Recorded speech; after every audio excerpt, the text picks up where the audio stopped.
નમસ્તે. Home learning પ્રોગ્રામમાં આપ સૌનું સ્વાગત છે. અત્યારની પરિસ્થિતિને ધ્યાનમાં લઈ અને આપણી કેટલીક બાબતોની ખાસ કાળજી લેવાની છે, જેમ કે વારંવાર હાથ ધોઈએ, માસ્ક સાચી રીતે પહેરીએ અને 6 ફૂટનું અંતર જાળવીએ. માપન પ્રકરણ અંતર્ગત આપણે અગાઉના એપિસોડમાં પરિમિતિ વિશે વાત કરેલી, જેમાં બંધ વક્રની પરિમિતિ કઈ રીતે નક્કી કરી શકાય તે જોયેલું. ખાસ કરીને બહુકોણની પરિમિતિ, જેમાં લંબચોરસની પરિમિતિ માટે આપણે સૂત્ર તારવેલું, અને જે નિયમિત બહુકોણ હોય એટલે કે જેની દરેક બાજુઓનું માપ સમાન હોય એવા નિયમિત બહુકોણની પરિમિતિ કઈ રીતે શોધી શકાય તે પણ શીખેલા, અને તેને લગતા વ્યવહારુ કોયડા કઈ રીતે ઉકેલી શકાય તેના વિશે વાત કરેલી. હવે આવા જ બહુકોણ માટે આપણે પરિમિતિ એટલે કે તેની ધારની લંબાઈ કઈ રીતે માપી શકાય તે તો શીખ્યા, પણ આવા બંધ આકાર સપાટી પર કેટલી જગ્યા રોકે છે એ જો શોધવું હોય તો એના માટે આપણે તેનું ક્ષેત્રફળ શોધવું પડે. જેમ કે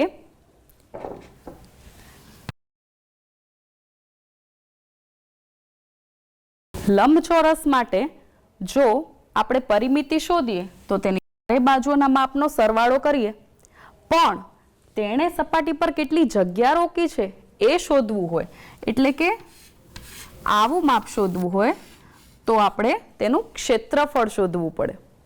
હવે તમે જો કોઈ બે આકાર હોય, જેમ કે હું બીજો એક લંબચોરસ દોરું, હવે જો હું પૂછું કે આ બંને લંબચોરસમાંથી કયું લંબચોરસ વધારે જગ્યા રોકે, એટલે કે કયા લંબચોરસનું ક્ષેત્રફળ વધારે હશે, તો તમે કહી શકો, કારણ કે બંને આકાર લંબચોરસ છે, એક આકાર મોટો છે એટલે વધારે જગ્યા રોકશે, એટલેનું ક્ષેત્રફળ પણ વધારે હશે. પણ એવા આકાર જેમ કે હું દોરું,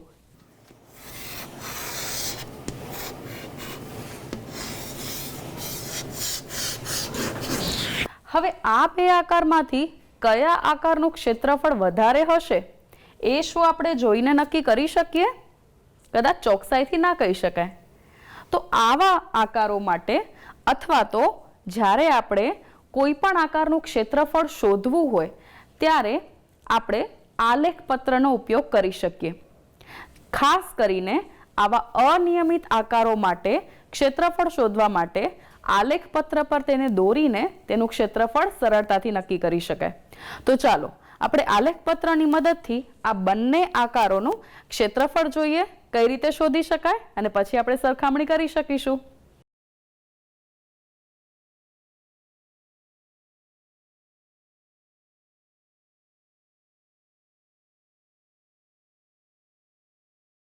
જો અહીં આલેખ પત્ર પર મેં આ બે આકાર દોરેલા છે.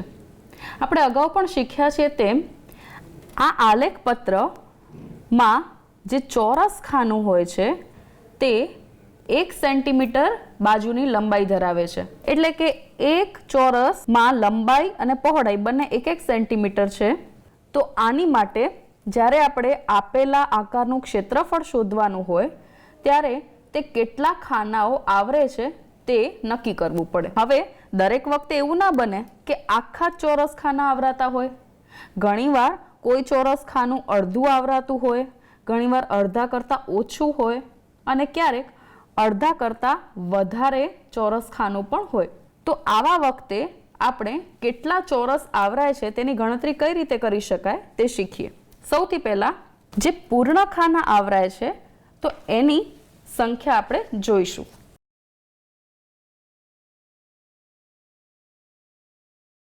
તો પ્રથમ આકૃતિ માટે પૂર્ણ આવૃત ખાનાઓ કેટલા છે તે આપણે જોઈએ. જેમ કે આ 1, આ 2, આ 3, આ 4, આ 4 ખાના સંપૂર્ણ રીતે આવૃત છે, તો આપણે તેની સંખ્યા લખીશું 4. હવે એવા ખાના કે જે અડધાથી વધારે આવૃત હોય તો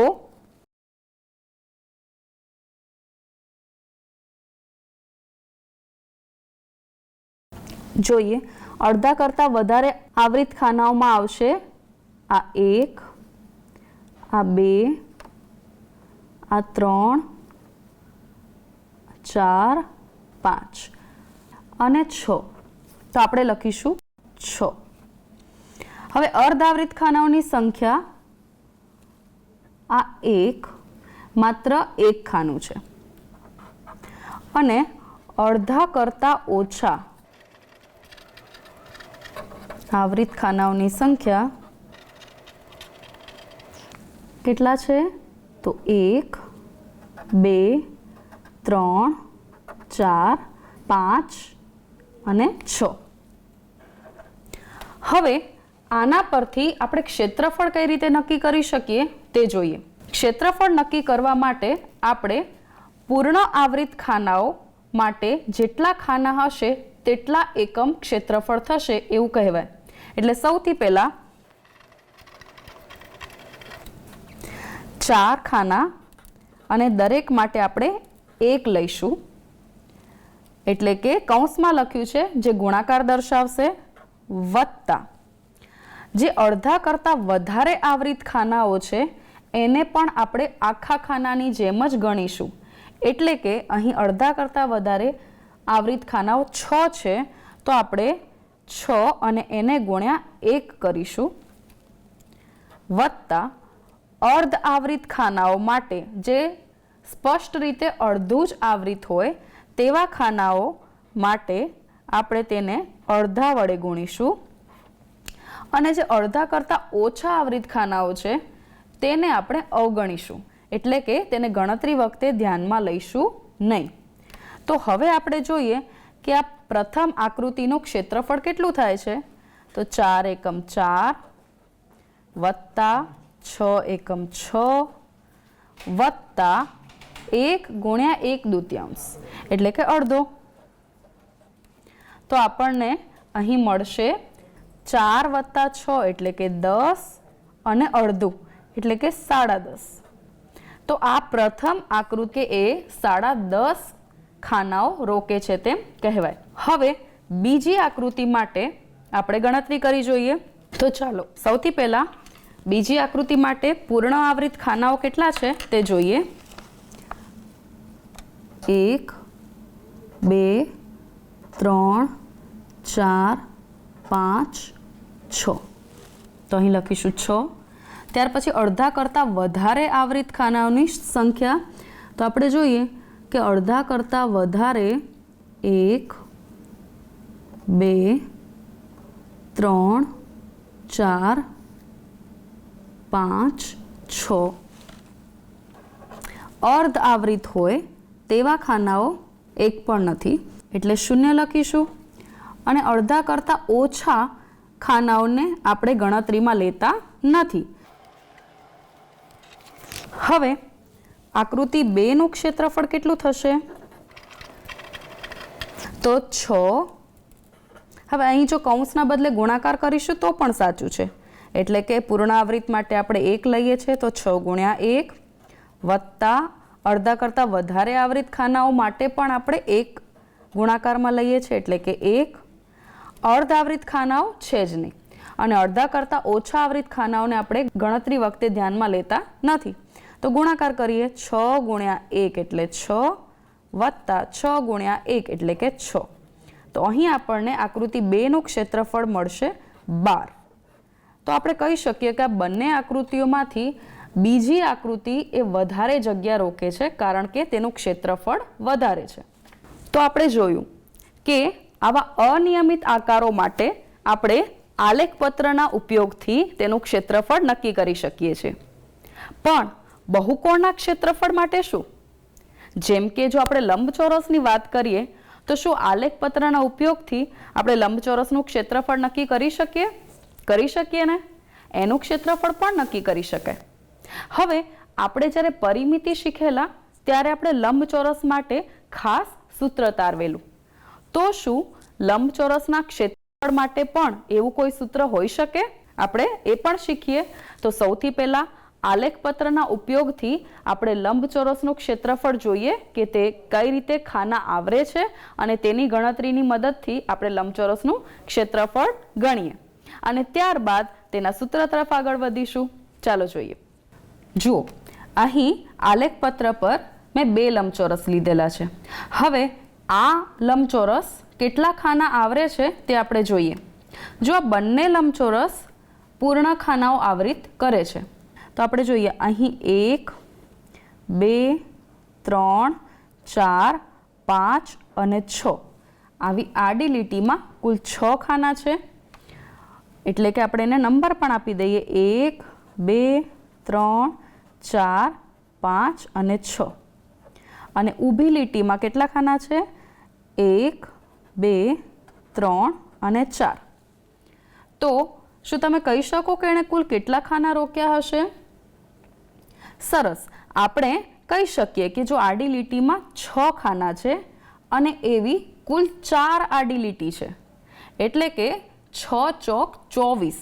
તો આ લંબચોરસે 24 ખાના આવરેલ છે કારણ કે આડી લીટીમાં 6 ખાના છે, ઊભી લીટીમાં 4 ખાના છે એટલે કે 24 ખાના થાય. તે જ રીતે બીજા લંબચોરસ માટે જોઈએ 1, 2, 3, 4, 5, 6, 7, 8 અને ઊભી લીટીમાં 1, 2 અને 3. તો અહીં પણ એક આડી લીટીમાં 8 ખાના છે અને એવી કુલ 3 લાઈન છે. તો કુલ કેટલા ખાના થશે? શાબાશ, 8 તેરી 24 ખાના થશે. એટલે કે અહીં 8 અને આ 3, જેમાં આ 6 ને આપણે લંબચોરસની લંબાઈ કહીએ છીએ. એટલે કે આ એની લંબાઈ છે, તે જ રીતે આ એની પહોળાઈ છે. તો આપણે જોઈ શકીએ છીએ કે લંબાઈ અને પહોળાઈ જે આપેલી છે તેનો ગુણાકાર કરીએ છીએ તો આપણને આપેલા લંબચોરસનું ક્ષેત્રફળ મળે છે 6 ચોક 24. તે જ રીતે બીજા લંબચોરસ માટે પણ લંબાઈ થશે અને આ લંબચોરસ માટેની પહોળાઈ થશે અને લંબાઈ અને પહોળાઈનો ગુણાકાર કરીએ છીએ તો આપણને આપેલ લંબચોરસનું ક્ષેત્રફળ મળે છે. અહીં બીજી એક બાબત પણ ખાસ નોંધીએ કે આ બંને લંબચોરસનું ક્ષેત્રફળ સમાન છે. બંનેનું ક્ષેત્રફળ 24 મળે છે. એટલે કે આ બંને લંબચોરસ સરખી જગ્યા રોકે છે, એના ક્ષેત્રફળ સરખા છે. પણ શું આ બંને લંબચોરસની પરિમિતિ પણ સરખી હશે? આપણે જોઈએ. પરિમિતિ આપણે શીખ્યા છીએ. લંબચોરસની પરિમિતિ માટે આપણે તેની ચારે બાજુના માપનો સરવાળો કરીએ અથવા તો લંબાઈ અને પહોળાઈનો સરવાળો કરી તેને 2 વડે ગુણીએ. એટલે કે 6 ને 4 10, 10 ગુણ્યા 2 એટલે કે 20. તો પ્રથમ લંબચોરસની પરિમિતિ 20 મળે. જ્યારે બીજા લંબચોરસની પરિમિતિ કેટલી થશે? તમે ગણો. 8 ને 3 11 અને 11 ને 2 વડે ગુણીએ એટલે કે 22. તો આપણે જોઈ શકીએ છીએ કે 24 ચોરસ એકમ ક્ષેત્રફળ ધરાવતા બંને લંબચોરસ સમાન જગ્યા રોકે છે પણ બંનેની પરિમિતિ અલગ મળે છે. હવે આવું કેમ થયું હશે? આ તમારે વિચારવાનું છે. તો તમે જોયું કે સમાન ક્ષેત્રફળ ધરાવતા લંબચોરસ એ સમાન જગ્યા રોકશે પણ તેમની પરિમિતિ અલગ હોઈ શકે.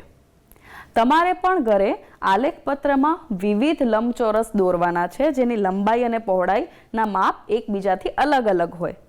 ઘણીવાર એવું બનશે કે તમને એવા ઘણા બધા લંબચોરસ મળશે કે જેનું ક્ષેત્રફળ સમાન હોય પણ એની પરિમિતિ અલગ અલગ હશે. તમારે એ પણ વિચારવાનું છે કે જેમ કે આપણે આ લંબચોરસ માટે જોયું કે આપણને 2 લંબચોરસ એવા મળ્યા જેમાં એક લંબચોરસની લંબાઈ 6 એકમ અને પહોળાઈ 4 એકમ છે, જ્યારે બીજા લંબચોરસની લંબાઈ 8 એકમ અને પહોળાઈ 3 એકમ છે. શું વધારે આવા લંબચોરસ મળી શકે કે જેનું ક્ષેત્રફળ 24 ચોરસ એકમ જ થતું હોય પણ તેની લંબાઈ અને પહોળાઈના માપ અલગ અલગ હોય? આવું તમારે પ્રવૃત્તિ દ્વારા ઘરે કરવાનું છે તો તમને પરિમિતિ અને ક્ષેત્રફળનો ખ્યાલ વધારે સ્પષ્ટ થશે. તો આપણે શીખ્યા કે આલેખ પત્રની મદદથી તો આપણે લંબચોરસનું ક્ષેત્રફળ શોધી શકીએ, પણ એનું સૂત્ર પણ આપણે તારવ્યું કે લંબચોરસના ક્ષેત્રફળનું સૂત્ર શું મળ્યું આપણને? લંબાઈ ગુણ્યા પહોળાઈ. તો હવે આપણે આ સૂત્રની મદદથી વ્યવહારિક કોયડા ઉકેલીએ. જ્યારે આપણે પરિમિતિ વિશે માહિતી મેળવેલી ત્યારે આપણે જોયું હતું કે જ્યારે ખેતરની ફરતે વાડ કરવાની હોય ત્યારે આપણે તે ખેતરની પરિમિતિ શોધવી પડે. હવે અહીં એક વ્યવહારુ કોયડો આપેલો છે, તેને પણ આપણે સમજીએ. જુઓ, એક લંબચોરસ ખેતરની લંબાઈ 100 મીટર અને પહોળાઈ 80 મીટર છે. જો આ ખેતરની જમીન સમથળ કરવાનો ખર્ચ પ્રતિ ચોરસ મીટર 50 રૂપિયા હોય તો આ ખેતરની જમીનને સમથળ કરવાનો કુલ ખર્ચ શોધો. તો હવે જુઓ, જમીન સમથળ કરવી એટલે કે આપણે ખેતરની અંદર કામ કરવાનું છે. હવે એના માટે આપણે પરિમિતિ નહીં પણ શેની જરૂર પડશે? ક્ષેત્રફળની જરૂર પડશે, ખરું ને? તો આવા વ્યવહારમાં કેટલી બધી જગ્યાએ આપણે ક્ષેત્રફળનો ઉપયોગ કરવાનો આવે છે. તો આ લંબચોરસ ખેતરનું ક્ષેત્રફળ કઈ રીતે શોધી શકાશે? તો આપણી પાસે તેનું સૂત્ર છે લંબચોરસનું ક્ષેત્રફળ બરાબર લંબાઈ ગુણ્યા પહોળાઈ. તો તેની મદદથી સૌથી પહેલા આપણે આ ખેતરનું ક્ષેત્રફળ શોધીએ અને પછી તેને સમથળ કરવાનો ખર્ચ શોધીએ. તો સૌથી પહેલા ચલો, આ ખેતરની લંબાઈ કેટલી છે? 100 મીટર અને પહોળાઈ છે 80 મીટર. તો લંબચોરસ ખેતરનું ક્ષેત્રફળ શું મળશે? લંબાઈ ગુણ્યા પહોળાઈ એટલે કે 100 ગુણ્યા 80. આપણે શીખ્યા છીએ 8 એકમ 8, 1, 2 અને 3 શૂન્ય. 8000 અને આનો એકમ શું મળે? ક્ષેત્રફળ છે એટલે આપણે તેનો એકમ ચોરસ મીટર લખીશું.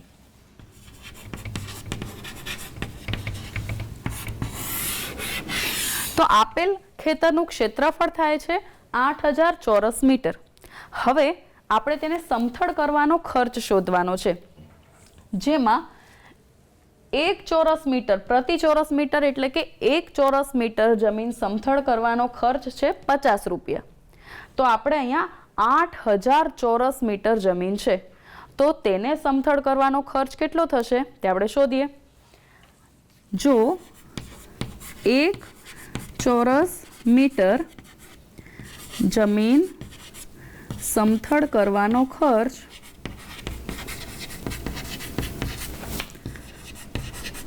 બરાબર ₹50. તો આપણી પાસે 8000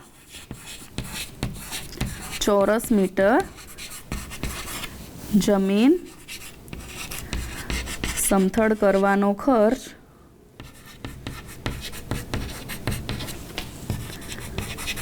કેટલો થાય? તો આપણે ગુણાકાર કરવો પડે. 8000 ગુણ્યા 50.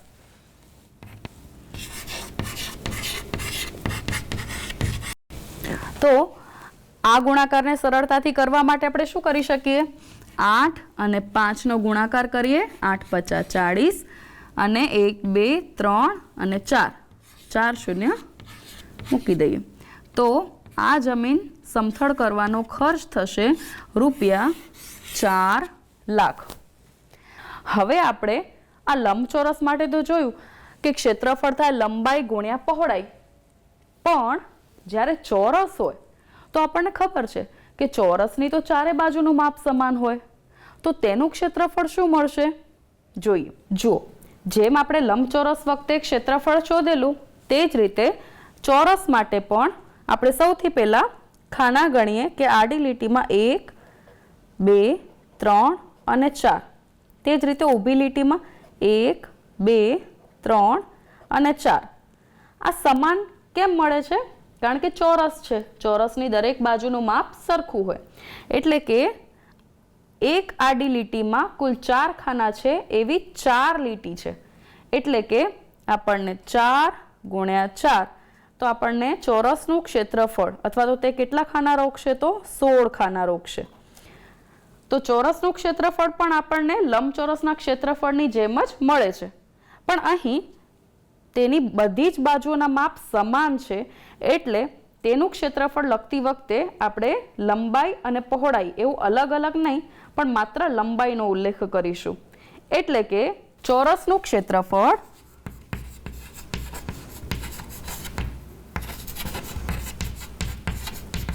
બરાબર જે રીતે લંબાઈ ગુણ્યા પહોળાઈ આપણે લંબચોરસ વખતે લઈએ છીએ, પણ ચોરસની દરેક બાજુનું માપ સમાન છે, એટલે અહીં આપણે બાજુનું માપ અથવા તો માત્ર લંબાઈ લખીએ તો પણ ચાલે.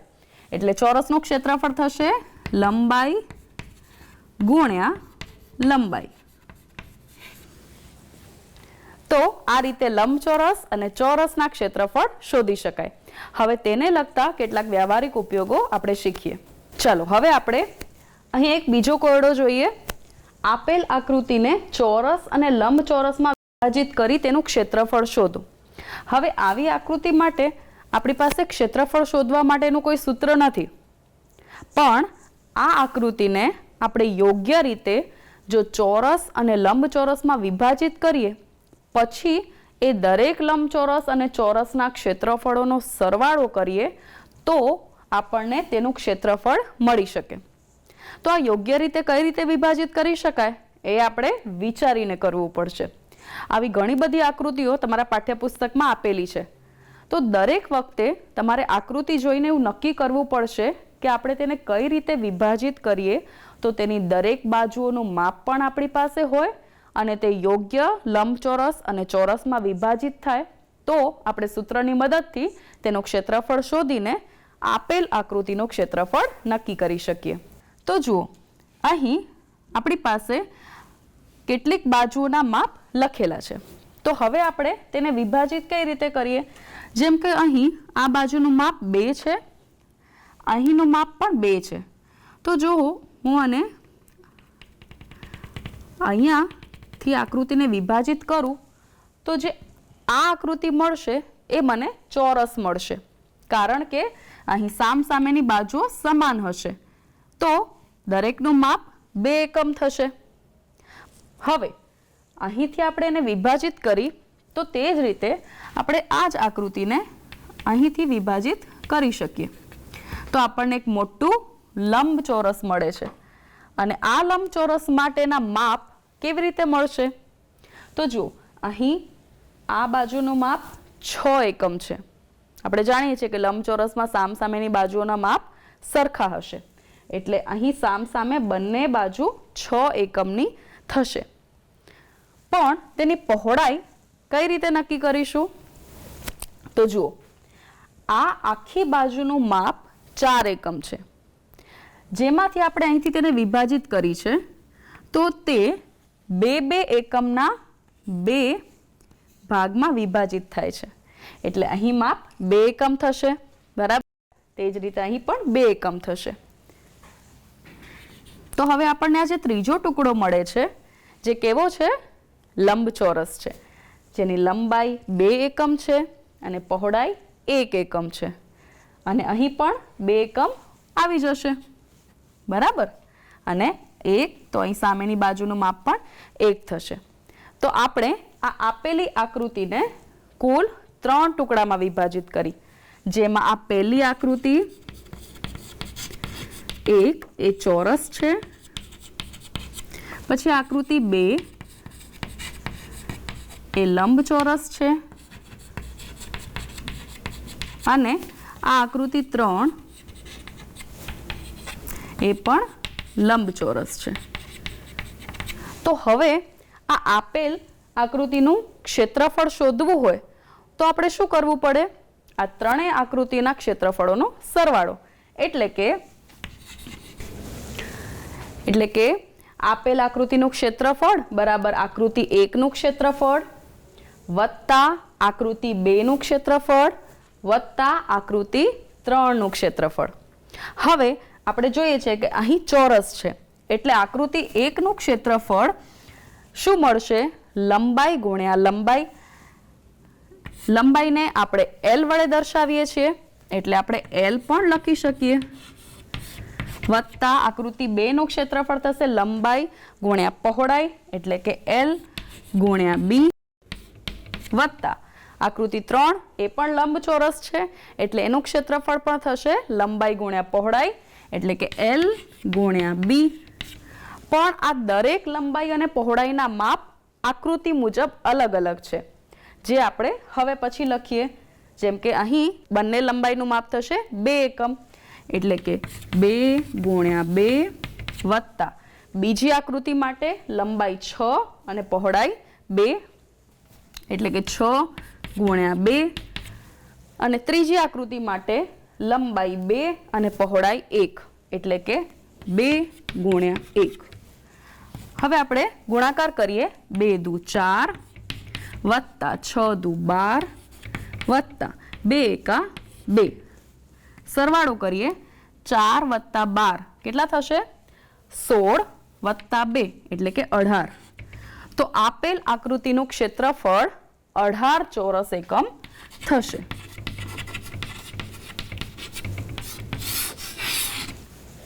તો આપણે નીચે લખીશું કે આપેલ આકૃતિનું ક્ષેત્રફળ 18 ચોરસ એકમ થશે. તો આ રીતે આપણે કોઈ પણ આકારનું ક્ષેત્રફળ શોધવું હોય તો આલેખ પત્રની મદદથી શોધી શકીએ, અને જ્યારે બહુકોણ અને ચોક્કસ બહુકોણ જેમ કે લંબચોરસ અને ચોરસ આવી આકૃતિ માટે આપણે સૂત્રની મદદથી પણ તેના ક્ષેત્રફળ શોધી શકીએ. અન્ય બહુકોણ માટે પણ ક્ષેત્રફળ શોધવા માટેના સૂત્ર છે, જે તમે હવે પછીના ધોરણમાં શીખશો.